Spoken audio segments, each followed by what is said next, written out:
The family of Dashwood had long been settled in Sussex, but by the autumn of misfortune, they were settled at Barton Cottage in Devon, and a cottage requires a cottage supper.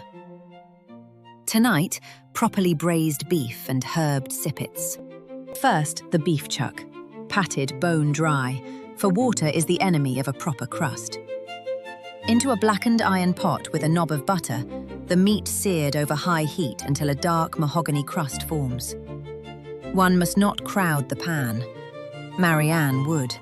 Half a yellow onion, 2 Devon carrots. Sweat them in the pot until the onion turns translucent. Translucent, mind you, not browned. Eleanor would observe the distinction. 2 tablespoons of flour, stirred for the better part of 2 minutes.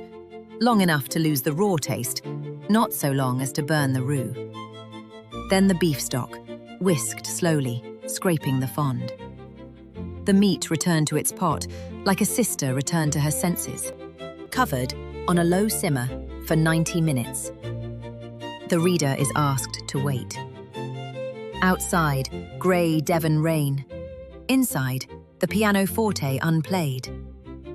This is the patience Colonel Brandon would commend, and Willoughby could never possess. While we wait, the sippets. Tear 2 slices of plain white bread by hand. The irregular edges catch more butter. Toss with melted butter, thyme, rosemary, and a tiny pinch of cayenne. Plain country fare, dressed for company. The bread to a moderate oven, 375 degrees for 10 minutes, until crisp and golden. The asparagus steamed only until crisp tender. We do not stew our greens at Barton. We are not at Norland. The stew into deep cream-glazed bowls. The herbed sippets scattered on top. The asparagus beside. The hearth crackles. The rain continues. A volume of Cooper rests open on the cottage table. The Dashwoods could not afford Pemberley. They had instead a small cottage, a few good books, and a beef stew that knew how to wait. That, dear reader, is sensibility. Reader, I dined.